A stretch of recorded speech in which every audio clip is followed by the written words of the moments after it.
കോഴിക്കോട് കേന്ദ്രമായി പ്രവർത്തിക്കുന്ന ആസ്വി എന്ന സംഘടനയ്ക്ക് വേണ്ടി A+ നേടിയ കുട്ടികളുടെ മുമ്പിൽ അഡ്രസ്സ് ചെയ്യുന്നതിന് വേണ്ടിയാണ് ഞാൻ ഉള്ളിയേരിയിലേക്ക് പോയത്. അവിടെ ചെന്ന കുട്ടികളോട് സംസാരിച്ചു കഴിഞ്ഞതിന് ശേഷം ഒരു വ്യക്തിയെ ഞാൻ പരിചയപ്പെട്ടു. ഷിഹാബ്, CP ഷിഹാബ്. അദ്ദേഹം വേദിയിലേക്ക് വന്ന് കുട്ടികളോട് സംസാരിച്ചു തുടങ്ങുമ്പോൾ ഞാൻ വേദിക്ക് മുമ്പിലുണ്ടായിരുന്നു. അദ്ദേഹം സംസാരിച്ച് തീരുന്നതിന് മുമ്പ് എത്രയോ തവണ എൻ്റെ കണ്ണിൽ നിന്നും കണ്ണുനീർ ഇറ്റിറ്റ് വീണു. CP ഷിഹാബിനെ എൻ്റെ പ്രിയപ്പെട്ട കൂട്ടുകാരുടെ മുമ്പിൽ പരിചയപ്പെടുത്തുന്നതിന് വേണ്ടിയാണ് ഇന്ന് ഞാനിവിടെ നിൽക്കുന്നത്. ഇതാണ് മലപ്പുറം ജില്ലയിലെ പൂക്കോട്ടൂർക്കാരനായ CP ഷിഹാബ്. ഷിഹാബിന്റെ ജീവിതം എന്ന് പറയുന്നത്, ഷിഹാബ് 75% ഡിസേബിൾഡ് ആണ്. 25% മാത്രമേ പ്രവർത്തിക്കുന്നുള്ളൂ. ഷിഹാബിന് കൈകളില്ല, കാലില്ല. പക്ഷെ ജീവിതം കൊണ്ട് വിജയകഥ വരച്ചു ചേർത്തു ഷിഹാബ്. 8ാം ക്ലാസ്സിലാണ് വിദ്യാലയത്തിൽ ചേരുന്നത്. പക്ഷേ 10ാം ക്ലാസ്സിൽ 96% മാർക്ക് നേടി ഷിഹാബ് വിജയകഥ തീർത്തു. ഷിഹാബ് അത്ഭുതകരമായി ക്രിക്കറ്റ് കളിച്ച് അത്ഭുതം തീർത്തു. ചിത്രം വരച്ചു, മനോഹരമായി ചിത്രം വരച്ചു. ഷിഹാബ് വയലിൻ വായിക്കും. ഷിഹാബ് പിയാനോ പ്ലേ ചെയ്യും. ഷിഹാബിന്റെ വാക്കുകളോട് നിങ്ങളോട് ഇത് പറയുമ്പോൾ നിങ്ങൾ അത്ഭുതപ്പെടും. ഒരിക്കലും നിരാശയില്ലാതെ ജീവിതത്തിൽ എല്ലാം പോസിറ്റീവായിട്ട് കണ്ട് എങ്ങനെ സ്വന്തം ജീവിതത്തെ ഏറ്റവും വലിയ അനുഭവമാക്കി മാറ്റാം എന്ന് ചിന്തിക്കുകയാണ് ഷിഹാബ്. ഞാൻ ആലോചിക്കുകയായിരുന്നു, നമ്മുടെ പൂക്കോട്ടൂരിലല്ല, അല്ലെങ്കിൽ നമ്മുടെ മലപ്പുറം ജില്ലയിലല്ല, അല്ലെങ്കിൽ നമ്മുടെ കേരളത്തിലല്ല, ഇന്ത്യയിലല്ല ഷിഹാബ് ജനിച്ചതെങ്കിൽ ഇതിനേക്കാൾ എത്രയോ പ്രഗത്ഭനായി, എത്രയോ പ്രശസ്തനായി ഷിഹാബ് മാറുമായിരുന്നു. പക്ഷേ നമ്മൾ പലപ്പോഴും ഇതൊന്നും കാണുന്നില്ല. പക്ഷേ ഷിഹാബിന്റെ വാക്കുകൾ കേട്ട സമയത്ത് എനിക്ക് ഈ ഷിഹാബിനെ നിങ്ങളുടെ മുമ്പിൽ അവതരിപ്പിക്കണം എന്ന് തോന്നി. ഷിഹാബ് തന്നെ തന്റെ ജീവിതത്തെക്കുറിച്ച്, തന്റെ ജനനത്തെക്കുറിച്ച് നിങ്ങളോട് സംസാരിക്കുമല്ലോ ഷിഹാബ്? ഓക്കെ. വർഷങ്ങൾക്ക് മുമ്പേ ഞാൻ ടിവിയിലൂടെ മാത്രം കണ്ടിരുന്ന ആ മഹാവിസ്മയത്തെ തൊട്ടടുത്തിരുന്ന് സംസാരിക്കാൻ പറ്റിയപ്പോൾ ജീവിതത്തിൽ ഇനിയും ഒരുപാട് കാര്യങ്ങൾ ചെയ്യാണ്ടൊരു കോൺഫിഡൻസ് എനിക്ക് കിട്ടുകയായിരുന്നു.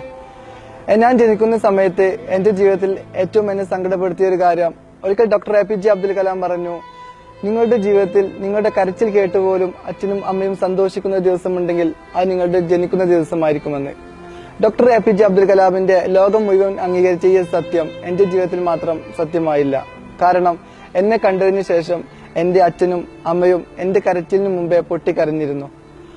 അതുകൊണ്ട് തന്നെ ഇനിയുള്ള ഈ യാത്ര സാധാരണ ആളുകൾ പോലും ജീവിക്കാൻ കഷ്ടപ്പെടുന്ന ഈ ലോകത്ത്, അവർ പോലും എപ്പോഴും പരാതി പറയുന്ന ഈ ലോകത്ത്, ഈ 25% മാത്രമുള്ള ഒരു മനുഷ്യൻ എന്ന രീതിയിൽ എനിക്ക് എങ്ങനെ ജീവിക്കാൻ പറ്റുമെന്നൊരു സംശയമുണ്ടായിരുന്നു.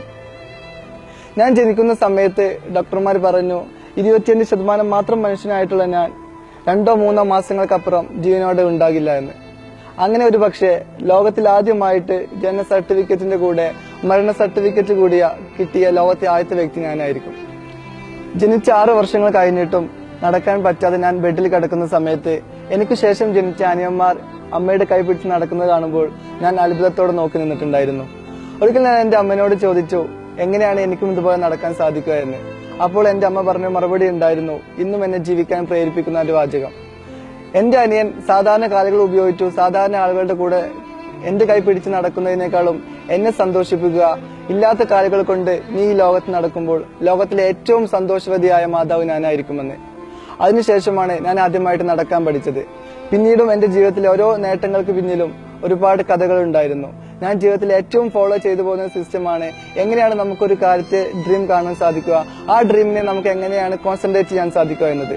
കോൺസെൻട്രേഷൻ എന്ന് പറയുന്ന സമയത്ത് സ്വാഭാവികമായിട്ട് പെട്ടെന്ന് മനസ്സിലായിട്ടുണ്ടോ എന്നറിയില്ല. ഈ അടുത്ത് റിലീസായ നമ്മുടെ തട്ടത്തിൻ മറയത്ത് എന്ന സിനിമയിൽ നിവിൻ പോളി വളരെ വ്യക്തമായിട്ട് പറയുന്നുണ്ട് എന്താണ് കോൺസെൻട്രേഷൻ എന്ന്. മനസ്സിലായിട്ടുണ്ടോ? ഓക്കെ, ഞാൻ എക്സ്പ്ലെയിൻ ചെയ്യാം. നിവിൻ പോളി പറയുന്നുണ്ട്, എന്റെ സാറേ അവളങ്ങ് തട്ടം വിട്ട് വന്നാ പിന്നെ ചുറ്റുമുള്ളതൊന്നും കാണാൻ പറ്റില്ല എന്ന്. അതാണ് കോൺസെൻട്രേഷൻ. നമുക്കൊരു സ്വപ്നമുണ്ടെങ്കിൽ ആ സ്വപ്നങ്ങൾ മാത്രം നമ്മുടെ മനസ്സിനെ കോൺസെൻട്രേറ്റ് ചെയ്തുകൊണ്ട് നമുക്ക് ജീവിക്കാൻ കഴിയുന്നുണ്ടെങ്കിൽ, നമ്മുടെ മറ്റെല്ലാ സങ്കടങ്ങളും പരിമിതികളും നമുക്ക് മറക്കാൻ പറ്റുന്നുണ്ടെങ്കിൽ അതാണ് കോൺസെൻട്രേഷൻ. ആ കോൺസെൻട്രേഷൻ ആയിരുന്നു എന്നെ ജീവിക്കാൻ പ്രേരിപ്പിച്ചതും സ്വപ്നം കാണാൻ പഠിപ്പിച്ചതും. മുതുകാട് സാറിന്റെ ഒരുപാട് മേജിക്കുകൾ അത്ഭുതത്തോടു കൂടി കണ്ടുകൊണ്ടിരുന്ന ഞാൻ അവസാനം അദ്ദേഹത്തിന്റെ അടുത്ത് നിന്ന് പഠിച്ചൊരു പാഠമുണ്ടായിരുന്നു, സ്നേഹമാണ് ലോകത്തിലെ ഏറ്റവും വലിയ മേജിക് എന്ന്. അപ്പോൾ ഇനി മുതൽ മുതുകാട് സാറെ സ്നേഹിക്കുന്ന നിങ്ങൾ ഓരോരുത്തരും എന്നെയും സ്നേഹിക്കണം. നിങ്ങളുടെ പ്രാർത്ഥനയിലും ഞാനും ഉണ്ടാവുമെന്ന് വിശ്വസിക്കുന്നു. എല്ലാവർക്കും നന്ദി.